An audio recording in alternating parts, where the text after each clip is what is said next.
السلام عليكم ورحمة الله وبركاته نحمده ونصلي على رسوله الكريم أما بعد فأعوذ بالله من الشيطان الرجيم بسم الله الرحمن الرحيم. Let's start with the dua.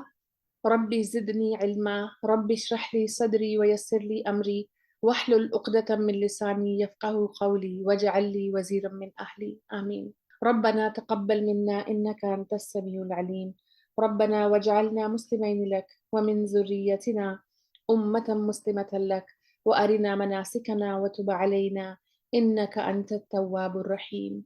This is the dua of Ibrahim AS.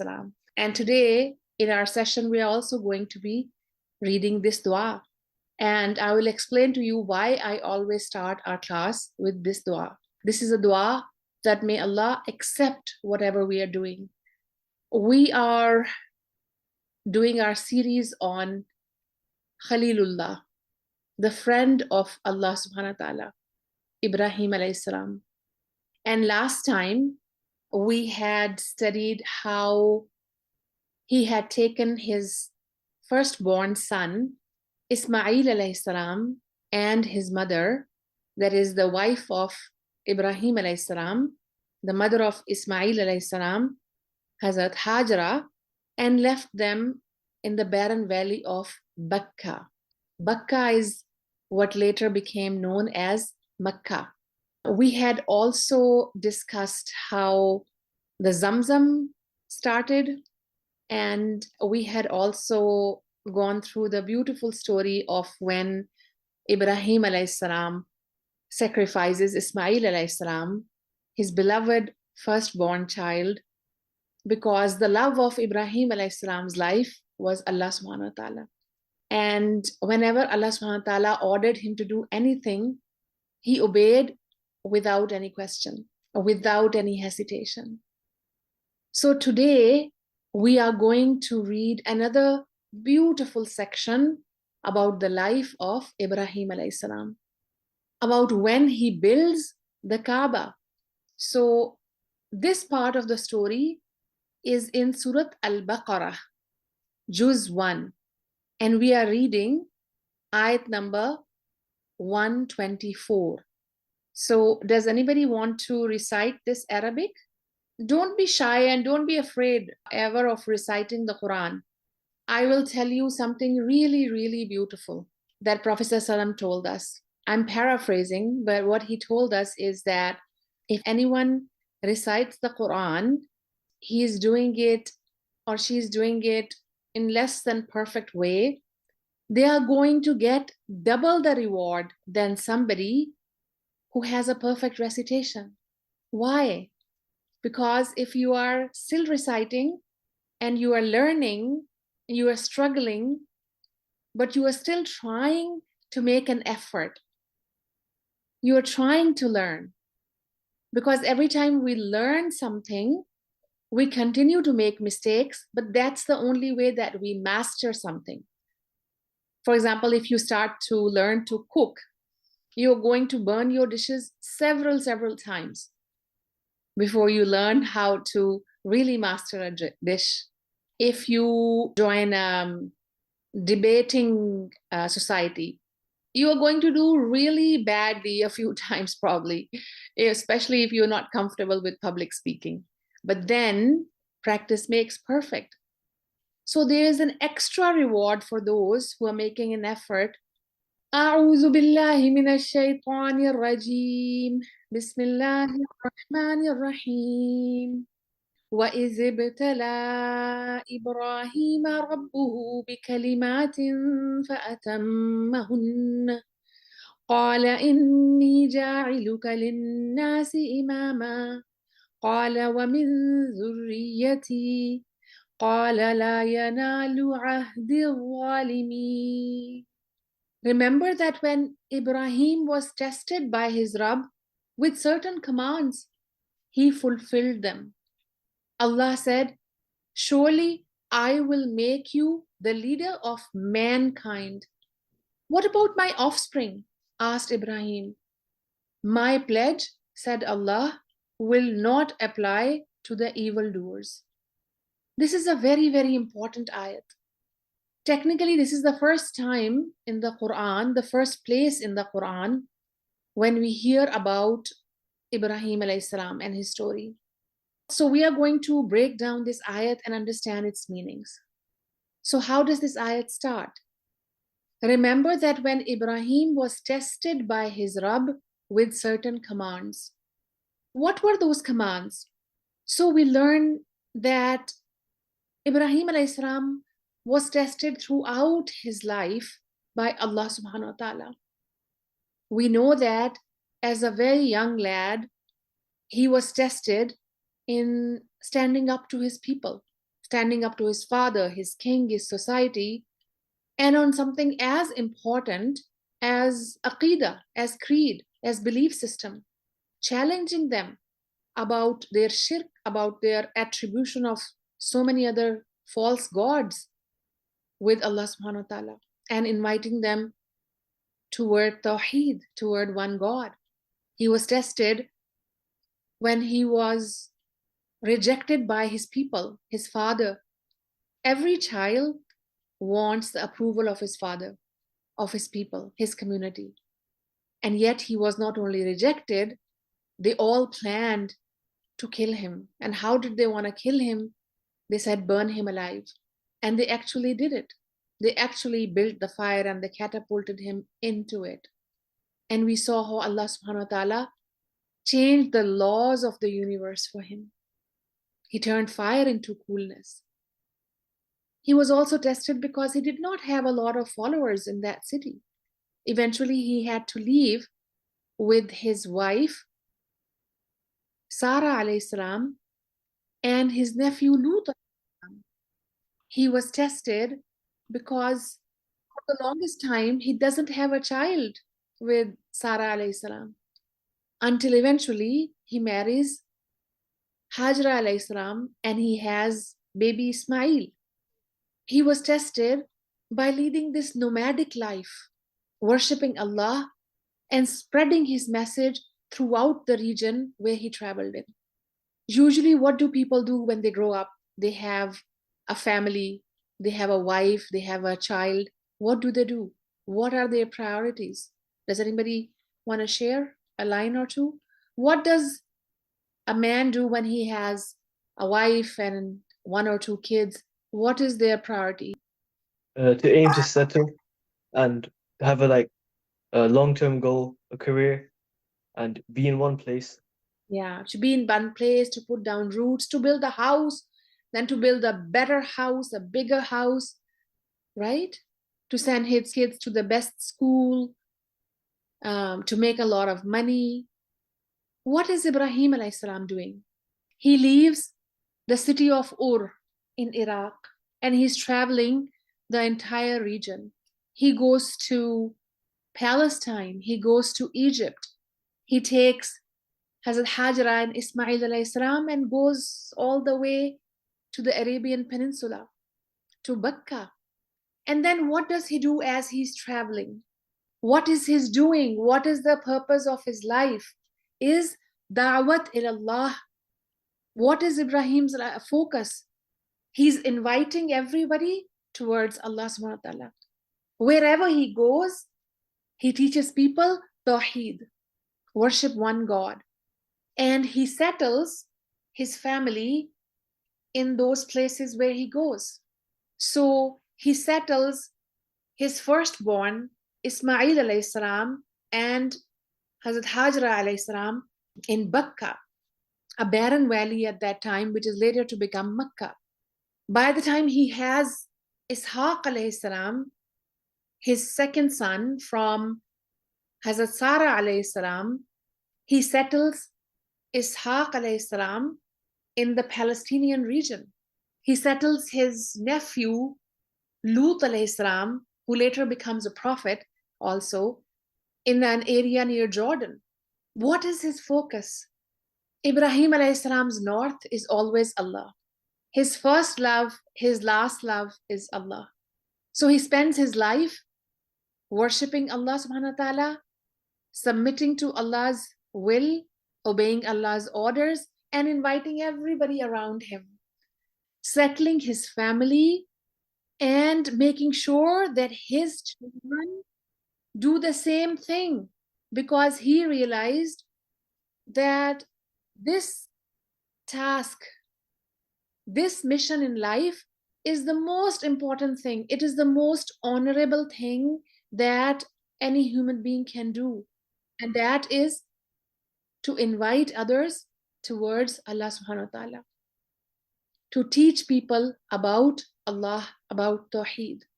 This is the mission that he chooses for himself. This is the mission he chooses for his sons, for his nephew, for anybody who is close to him, who will listen.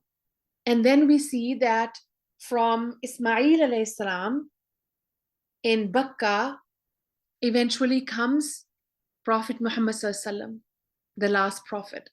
Whereas if we go toward Palestine, then it is from Ishaq AS that eventually come the people of Bani Israel, who call themselves Jews. And so many of the prophets were sent to Bani Israel, into that region. Whereas here in the Hijaz, in the Arabian Peninsula, after Ismail AS, we see eventually the next prophet that comes is the last prophet of Allah SWT, that is Ismail AS. Do you get sawab for like trying to teach someone about Islam, like trying to perform dawah, even if they're like ignorant and they just shrug it off afterwards? Yes, of course. This is the greatest thing that we can do with our lives. This is the best thing that we can do. Why? Because the prophets did that. And we know how so many, like majority of the people, for example, that Nuh alayhi salam approached, we know that they shrugged it off, right? But does that mean he doesn't get the reward? No, he gets the reward, absolutely. And sometimes what happens, I want you to keep this in mind. Sometimes what happens, somebody that you approach may not be in the right frame of mind at that time. He or she may be struggling with some of their own issues, or they might not like to be told at that time. But we should still convey the message, because our message is dawat. It's an invitation. We're not forcing anybody. So it's an invitation to get to know your Lord, your Creator, and understand why He created you and why you're here in this world. So we just extend that invitation to people. And then sometimes what happens is that our message stays with people for a long time. It may stay buried inside their hearts. They may not really listen to that message, but sometimes later on in life, people recall those conversations, and that's when they turn toward Allah. I just recently actually heard about this story about professor at a medical school who became a Muslim. And I was listening to the story, and what he shared was so interesting. He said that one of his students was a Muslim. Scholar who was sharing the story said he was just like a regular Muslim guy, like not somebody who was very practicing. But still, when this boy graduated from medical school, as he was leaving, he gave a gift to the teacher. And actually, he gave him a copy of the Quran. And he said, I want to give you this as a thank you. And then he left. He never told him anything. He never invited him. And the professor put that copy on the top of the bookshelf, and then he forgot about it. And years later, he was cleaning the shelf and he came across this dusted copy, and he opened it, and then, the rest is history, as they say. So I thought it was beautiful, and I've actually made up my mind about a few people that I work with, that I think maybe if we get together for coffee or something, or if it's like an event, inshallah, I will take a few copies of the Quran, just the English translation, and share and just leave with them. Because you never know, when it's the right time for somebody to open the Quran. And that's what you have seen happen, right? Because of this social media awareness, because of what's happening across the globe, because people are getting so inspired by a small group of Muslims who are standing firm with Allah subhanahu wa ta'ala, you're seeing hundreds of thousands of people actually buying Qurans, opening them, reading them, trying to understand, and mashallah, accepting Islam. So what are some of the words with which Allah subhanahu wa ta'ala had tested Ibrahim AS? What were some of the commands? There's a whole list of them. Some, as we know, were big tests, like we just went through. We just recalled. And then some were commands that you would think are really easy things. For example, he was commanded to use miswak to clean his teeth, to put water in his nostrils, like when he does ablutions, to wash his face, to part the hair, to trim his nails, to trim the hair on his body, in the underarms and the private area, to worship Allah, to do a lot of zikr of Allah subhanahu wa ta'ala, to give sadaqah, to give zakat. So all of these, and we find some of these seem like very huge tests. Some of these are apparently very easy things. But today we find that sometimes, especially for Muslim women, Muslim girls, it may have become a big test to trim their nails and keep short nails. And we may be disobeying Allah subhanahu wa ta'ala even in something as small as that. But with Ibrahim AS, what did we find? فَأَتَمَّهُنَّ. He fulfilled them all. Big or small, Allah subhanahu wa ta'ala ordered him and he would do it. My question here is, why would Allah subhanahu wa ta'ala test him in so many ways? Big and small, easy and tough. Why? Why does Allah test us? What is the psychology behind testing? And you can also use the example of how you get tested in your exams at school. So does anybody want to share? Why do you need to get tested? What does it show? What is the psychology behind it? You get tested so that in school the teachers can check if you know the content of the topic, if you understand everything. Yes, very good. And what else? How well you do, maybe. Okay, good. I think you get tested because it's two very different things to be able to listen to something and read something, and it's very different to be able to actually practically do it. Even when we're tested in exams, just reading a textbook is very different to having to answer questions about it. And I guess life is the same way. Yeah. So I think what you were saying is to see if you really have the skill or the capacity to do something, right? Testing people is also a good way to compare. Yes. Okay, what else? To see if you, for example, listened in class or done the homework. Okay, yes. If you are listening, yes. And if you are obeying the teacher, yes, to all of those.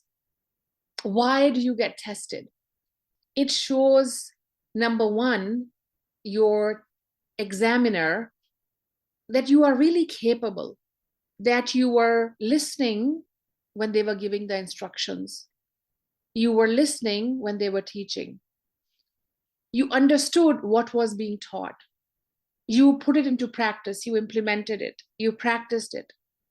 And as a result of that, you have developed that capacity. You have mastered that skill that they were trying to teach you. So basically, it's an assessment of your level. What is the level that you have gotten to?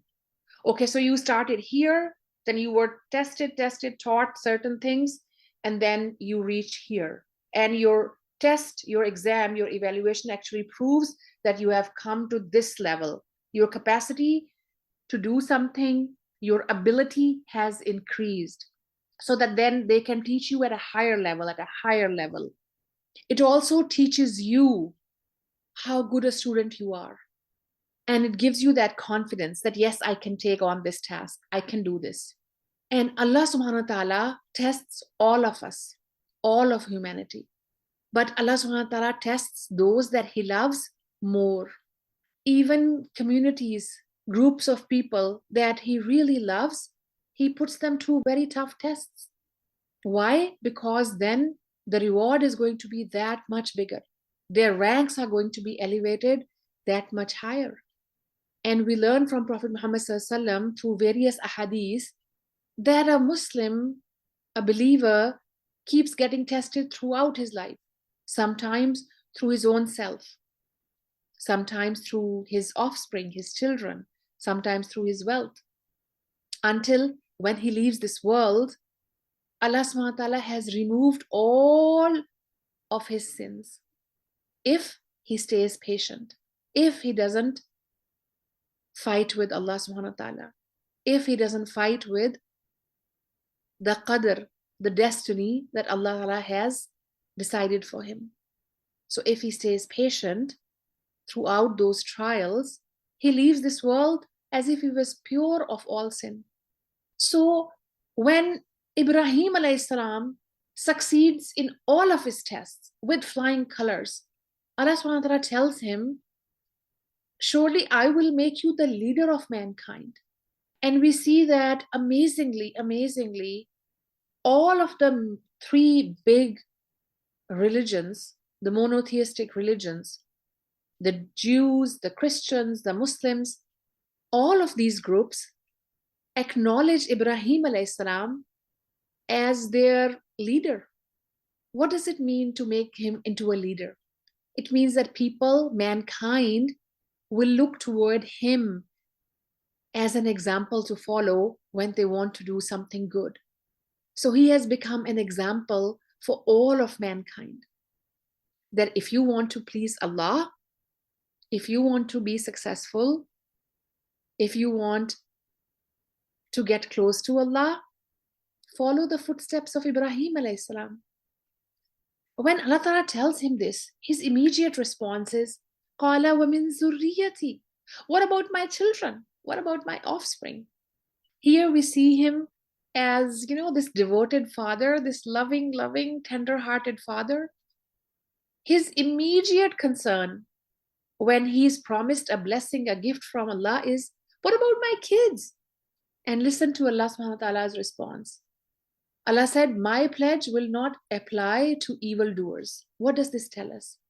We do find that Allah subhanahu wa ta'ala had sent so many prophets in his offspring. So his sons were prophets. We know Ismael AS, and we know that from his lineage eventually comes Prophet Muhammad ﷺ. So he's directly linked to Ibrahim AS. We know that Ishaq AS and all of his progeny afterwards who were prophets. So they were part of this promise. But what is Allah Ta'ala telling us? Prophethood, this religious leadership of mankind, is such a big honor that it's not going to be given to anyone just because they are born into that family. It's not going to be inherited. The children, the next generations, will have to earn this honor through following the footsteps of Ibrahim AS, through sacrificing, through obeying Allah subhanahu wa ta'ala, no matter how hard it gets. This tells us that those of the offspring of Ibrahim AS who walked in his footsteps, who obeyed Allah subhanahu wa ta'ala like he did, would get this honor of being religious leaders for mankind also, or for their people also. But those who just sat on their haunches and who decided that, I don't have to do anything, they are not going to get that honor. For example, we saw that amongst the Bani Israel, originally Allah subhanahu wa ta'ala had chosen as the ideal Muslims, religious leaders of their time. But when they changed the book, when they disobeyed Allah, when they killed the prophets, then what did Allah subhanahu wa ta'ala do? Allah subhanahu wa ta'ala took that global religious leadership status from them, and He bestowed that honor on Prophet Muhammad ﷺ and his ummah. And today what we are seeing is, as long as we, our elders, had stayed connected with the Quran and had followed in the footsteps of Ibrahim AS and done Dawat ilallah, continued this invitation to mankind to come to Islam, conveyed this message of Quran and Tawheed to mankind, we were strong. We had honor. Our blood had value. We were the world leaders. And now what we see is that most of our ummah has left this mission. Most of us don't even understand the Quran ourselves. Most of us don't know how to recite it properly. We don't know what it means. We are reciting these verses in our Salah, but we don't understand what we are saying. We are certainly not treating it as the treasure that it was. Instead of the lifestyle of Ibrahim AS, Ismael AS, Prophet Muhammad SAW, the Sahaba radiallahu anhum, we are following the lifestyles of those who are disobedient to Allah. As a result, we are seeing what's happening in the world today. Despite being almost like 20% of the world population today. Can you imagine? Every fourth, fifth, sixth person in this world is a Muslim. And yet we have no power. We have no honor. We have the most resources, but nobody respects us. We are rich. Nobody cares. We are so many. They can't stop killing us. Why? Because we have abandoned the Quran. We have abandoned the mission of the prophets. And when the people whom Allah blessed with His book do that, then this is the kind of punishment that is meted out to them.